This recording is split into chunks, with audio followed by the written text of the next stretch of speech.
নমস্কার সকলকে, কেমন আছেন সবাই? প্রোগ্রেসিভ সোল ট্যারোতে আপনাদেরকে সকলকে স্বাগত। আজকে রিডিং তুলা রাশি এবং লগ্নের মানুষদের জন্য।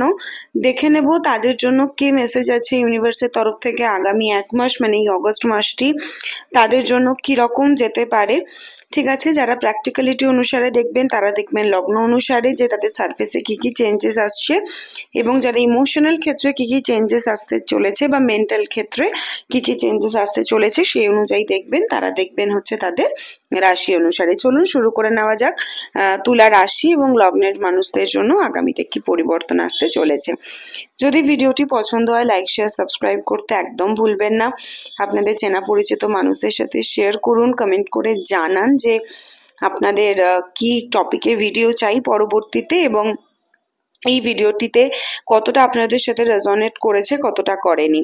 ঠিক আছে, চলুন তাহলে দেখে নেওয়া যাক তুলা রাশি এবং লগ্নের মানুষদের জন্য আগামীতে কি আসছে। আপনাদের প্রথম কার্ড এসে গেছে, প্রথম কার্ড এসছে হাই প্রিস্টেস। এই সময় আপনাদের ইনটিউশন পাওয়ার ভীষণ স্ট্রং থাকবে। আরেকটা কথা, আমি ভিডিওতে কার্ডগুলি নিতে আপনাদেরকে আপনাদের মেসেজগুলি দিতে থাকবো, ঠিক আছে? হ্যাঁ, আপনাদের জন্য যেটি আমি বলছিলাম যে আপনাদের ইনটিউশন পাওয়ার এই সময় প্রচন্ড পরিমাণে স্ট্রং থাকবে। আপনাদের ভেতর থেকে আপনারা নানা রকমের পরিস্থিতি অনুসারে আপনারা গাইডেন্স পেতে থাকবেন। ঠিক আছে, তুলা রাশি এবং লগ্নের মানুষদের কিন্তু গত কয়েকটি মাস খুব ডিভাস্টেটিং যেতে পারে, গেছে। হয়তো আপনারা ফেস করে এসছেন খুব কিছু শেকেবল মোমেন্টস, কিছু টাওয়ার মোমেন্টস, এমন কিছু আনএক্সপেক্টেড ঘটনা আপনাদের সাথে ঘটেছে যেটা হয়তো আপনারা ভাবেননি আপনাদের লাইফে ঘটবে।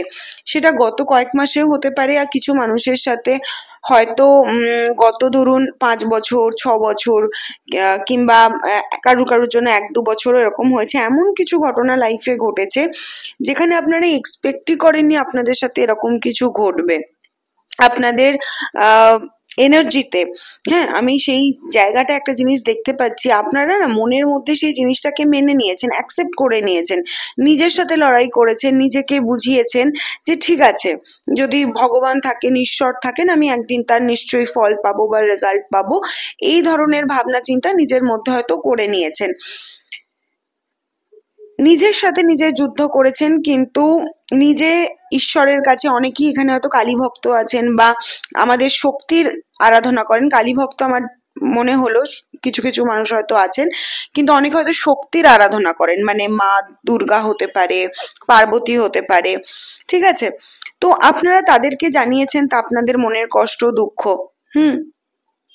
এখন সময় এসছে আফটার দিস অগস্ট, এই লায়ন্স গেট পোর্টাল বলুন বা ফুল মুনের পর থেকে আপনারা দেখবেন যে মানুষগুলি বা যে পরিস্থিতিগুলিতে আপনারা কষ্ট পেয়েছেন, দুঃখ পেয়েছেন বলে তারা একদিন হেসেছিল না, তাদের জীবনের সাথে সেই জিনিসগুলো এবারে কিভাবে ফিরে আসে। তারা, কারণ প্রত্যেকের তো কার্মিক কিছু লুপহোলস বা ব্যাগেজেস থাকে। আপনি যে ফলটি ভোগ করেছেন গত মাস বলুন, গত বছর বলুন বা গত কয়েক বছর বলুন, সেটা আপনার কিছু কার্মিক কারণে, আপনার কিছু কর্মের কারণেই আপনি সেটা ভোগ করেছেন। আপনার কিছু কার্মিক ব্যাগেজেস ছিল, তাই সেই মানুষগুলো আপনার প্রতি সেই রোলটা প্লে করেছে। এবার তাদেরও কিছু কার্মিক ব্যাগেজেস নিশ্চয়ই আছে, এবার তাদের রেজাল্টের সময়। তারাও তাদের চরিত্র এখানে প্লে করতে এসছে, আপনিও আপনার চরিত্র প্লে করতে এসছেন, কিন্তু প্রত্যেকের একটা নির্দিষ্ট ডিভাইন টাইমিং থাকে, টাইম লাইন থাকে ফেস করার এবং সুখ ভোগ করার। দুটোই, শোক এবং সুখ দুটোই তাদের নির্দিষ্ট সময়ে সবাই আমরা ভোগ করি। তো এবার তাদের হয়তো সুখের পর এবার তাদের শোকের কিছুটা টাইম লাইন হয়তো চলবে। তো আপনি সেখানে হয়তো কিছুটা আত্মতুষ্টি পাবেন। এটা পাওয়া উচিত নয়, কারণ আপনি আপনার কর্মে এসছেন, তারা তাদের কর্ম করছে। কারণ যদি নেগেটিভিটি না থাকে তাহলে পজিটিভিটির কোনো জায়গায় দুনিয়াতে নেই, পজিটিভিটি না থাকলে নেগেটিভিটির কোনো রোল এখানে নেই।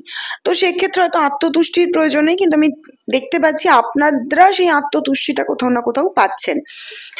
আচ্ছা, এবারে আপনাদেরকে আরেকটা জিনিস বলি, যারা ফ্যামিলি সংক্রান্ত ব্যাপারে বা অনেকদিন বাড়ি থেকে দূরে ছিলেন, বাড়িতে ফিরতে চাইছিলেন, বাড়ির সাথে যোগাযোগ কোথাও না কোথাও পরিবারের সাথে একটা ল্যাক হচ্ছিল, দূরত্ব হয়ে গেছিল, তাদের ক্ষেত্রে আমি এবারে পারিবারিক শান্তি, বাড়িতে ফিরে আসা বিদেশ থেকে, বা যাদের ফ্যামিলির থেকে যারা যেখানেই দূরে থাকেন সেখান থেকে বাড়িতে ফেরার একটা ব্যাপার আছে। বাড়িতে ফেরার একটা ব্যাপার আছে। আপনাদের মধ্যের শক্তি, আপনাদের মধ্যে সেই নেগেটিভিটিস গুলো এবার কোথাও না আপনাদের, এতদিন আপনারা কি করছিলেন, নিজেদের নেগেটিভিটিস গুলোকে নিজেদের উইকনেস ভেবে নিয়েছিলেন, কিন্তু এখন আপনারা সেই উইকনেস গুলোকে নিজেদের স্ট্রেংথ হিসেবে কাজে লাগাচ্ছেন। যে আমার যদি কোনো জায়গায় লুপহোলস থাকে আমি সেগুলোকে ভর্তি করব, এবং আমি সেই জায়গাগুলোতে এবারে আমার স্ট্রেংথ হিসেবে সেই জায়গাগুলোকে কাজে লাগাবো। ঠিক আছে, আপনার ইনার পাওয়ার অনেকটা বাড়ছে, মনের জোর অনেকটা বাড়ছে অ্যাকশন নেওয়ার প্রতি বা লাইফটাকে চেঞ্জ করার প্রতি। কিছু মানুষের জন্য আমি আরেকটা জিনিসও বলবো, যে যাদের বিয়ের ইচ্ছে ছিল বা বিয়ের বয়স হয়ে গেছিল, ফ্যামিলি তৈরি করতে চাইছেন, লাইফটাকে নেক্সট লেভেলে নিয়ে যেতে চাইছেন, কিন্তু অনেক দিন থেকে আটকে যাচ্ছিল, কথাবার্তা হচ্ছিল কিন্তু সেভাবে কিছু ফ্রুটফুল রেজাল্ট পাচ্ছিলেন না, সেটা আপনার প্রেম সম্বন্ধেও হোক বা যদি অ্যারেঞ্জ ম্যারেজও হয়, তো কিছু ডিজাস্টার্স আসছিল বারংবার, তাদেরও কিন্তু অগস্ট, সেপ্টেম্বর, অক্টোবরের পর থেকে, অক্টোবরের পরই ধরুন, আমি যদি বলবো অগস্ট সেপ্টেম্বরটা ছেড়ে অক্টোবর থেকে আপনাদের জন্য বেশ ভালো সময় আছে বিবাহ সংক্রান্ত যে কোনো কাজের জন্য। এখানে স্ট্রেংথের কার্ড দুবার রিপিট হয়েছে, আপনারা হয়তো অনেকেই 888 দেখছেন বা 111 দেখছেন, তো কার্মিক কিছু প্যাটার্নস আপনাদের এন্ড হয়ে নতুন কিছু আপনাদের লাইফে আসছে। ঠিক আছে, আচ্ছা, এবারে আপনাদের জাস্টিস আর 7 অফ সোর্সকে আমি আরেকটুখানি ডিপ থেকে বলার চেষ্টা করব। অনেকের হয়তো বাড়ি সংক্রান্ত ব্যাপারে, ল্যান্ড সংক্রান্ত ব্যাপারে বা ফিনান্স সংক্রান্ত ব্যাপারে, অফিস পলিটিক্স এইরকম জায়গাতে, কিংবা অনেক রিলেশনশিপ রিলেটেড ক্ষেত্রেও হতে পারে, যে মানুষ না আপনাদেরকে ইউজ করছিল। ঠিক আছে, মানুষ আপনাদেরকে জাস্ট ইউজ করছিল, তাদের নিজেদের প্রয়োজনের জন্য, নিজেদের স্বার্থে আপনাদের চোখে ধুলো পরিয়ে আপনাদেরকে দেখাচ্ছিল যে আমার কাছে 10খানা কুমিরের ছানা আছে, কিন্তু তাদের কাছে আদতে একটাও নেই। চোখে ধুলো দেওয়া যাকে বলে, সেরকম চোখে ধুলো দিয়ে না আপনাদের থেকে কাজ আদায় করে নিচ্ছিল, আপনাদেরকে ম্যানিপুলেট করে, আপনাদেরকে ইনজাস্টিস করে, আপনাদের সাথে নানা রকম ভুল ভাল বুঝিয়ে আপনাদের থেকে আদায় করছিল।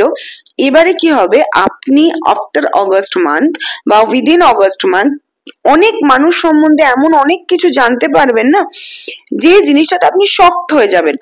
হ্যাঁ, এরকম আমি তো কোনোদিন ভাবিনি, আমার সাথে এরকম করতে পারে, এরকম ভাবে বলতে পারে।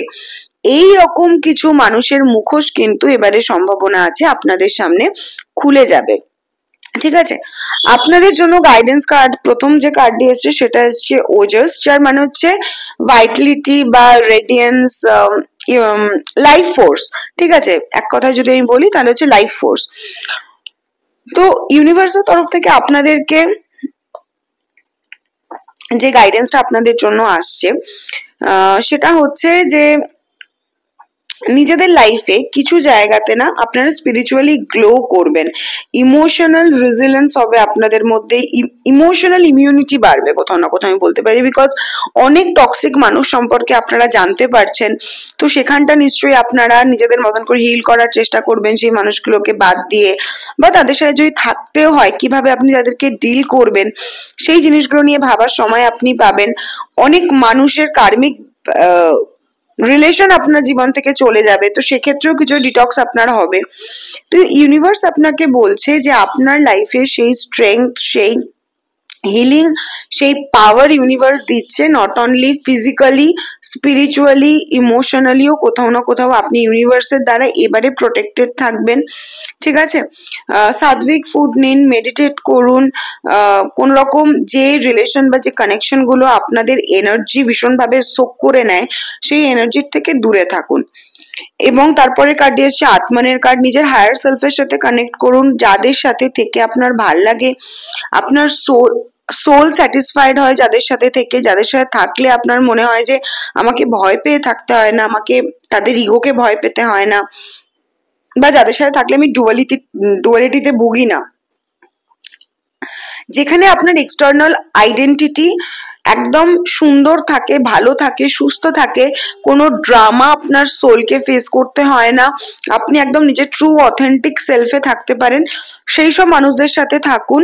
আর যারা ওই এনার্জি ভ্যাম্পায়ারের মতন আপনার সমস্ত এনার্জি সোক করে নিচ্ছে, তাদের থেকে প্লিজ ডিটাচ হয়ে যান। কারণ এখানে বুদ্ধার কার্ডও এসছে, উনি এনলাইটমেন্টকে বোঝান, ডিট্যাচমেন্টকে বোঝান, ইনার পিসকে বোঝান। তো সেক্ষেত্রে আপনার ভেতরে সেই এনার্জি রিফ্লেক্ট করবে এবার আপনার বাইরে। তো আপনি অটোমেটিক্যালি আপনার চারপাশে যা ক্যাওটিক সিচুয়েশন আছে, যা কিছু আছে, সেগুলোকে আপনি সাইড করতে শুরু করবেন, ঠিক আছে? এবং করাটাও উচিত, আমাদের প্রত্যেকেরও করাটাও উচিত, কারণ কন্টিনিউয়াসলি কার্মিক টেস্ট ফেস করতে করতে, কিছু পেইনফুল সিচুয়েশন ফেস করতে করতে এমন হয় না যে আমরা ভীষণভাবে ড্রন হয়ে যাই, আমাদের ড্রেন হয়ে যায় ভীষণভাবে এনার্জি। তো সেই জায়গাগুলো থেকে আমাদেরকে বেরিয়ে আসতে হবে। এবং 7 অফ সোর্স আর জাস্টিস থেকে আমি যে কথাটা বললাম, যে কিছু বিটার ট্রুথ, এমন কিছু পেইনফুল ট্রুথ আপনারা ফেস করতে চলেছেন যেটা আপনাদেরকে কষ্ট দিতে পারে। তো সেক্ষেত্রে আপনাদেরকে এটাই মনে রাখতে হবে যে আমি একটা রোল প্লে করতে এসেছি এ দুনিয়াতে, যাদের থেকে আমি পেলাম তারাও একটা রোল প্লে করতে এসছে। তো তাদের কাজ তারা করছে, আমার কাজ আমি করছি। আমি বরং লাইট হই, তাদের কাজ যদি অন্ধকারের হয় তারা অন্ধকার করুক। কারণ অন্ধকার না থাকলে আলোর অস্তিত্ব নেই, এটা খুব সত্যি কথা। আর আলো না থাকলে অন্ধকারকে মিটিয়ে ফেলার মতনও কিছু নেই। তো অ্যাটাচমেন্ট রাখবেন না কোনো আউটকামের প্রতি, যেটা করছেন সেটার প্রতি ইন্টেনশন নিজের ঠিক রাখুন, লেট গো করে দিন যার জন্য যা সার্ভিস প্রোভাইড করছেন সেটার পর। আর ইউনিভার্সের যে ডিভাইন অর্ডার বা ডিভাইন টাইমিং, সেটার উপর ভরসা রাখুন, কারণ প্রত্যেকের টাইম লাইন, প্রত্যেকের টাইম ফ্রেম এক থাকে না সবকিছু ভোগের। তো যেটাই জানতে পারবেন, যে বিষয়ে দুঃখ কষ্ট পাবেন, আপনার মনে হবে যে এই সিচুয়েশনটা তো আমি ডিজার্ভ করতাম না, তো তাদের জন্য একটাই কথা, যে আপনার কিছু কার্মিক ব্যাগেজের রেজাল্ট হয়তো আপনি পাচ্ছেন, কিছু কর্মফলের রেজাল্ট আপনি পাচ্ছেন। তো লেট ইট গো, ডিটাচমেন্ট তৈরি করুন, অ্যাকসেপ্ট করুন, নিজেকে উইটনেস ভাবুন ঘটনাটির, এবং জাস্ট রিলিজ করে দিন। যদি ভিডিওটি রেজোনেট করে অবশ্যই কিন্তু কমেন্টে জানাবেন।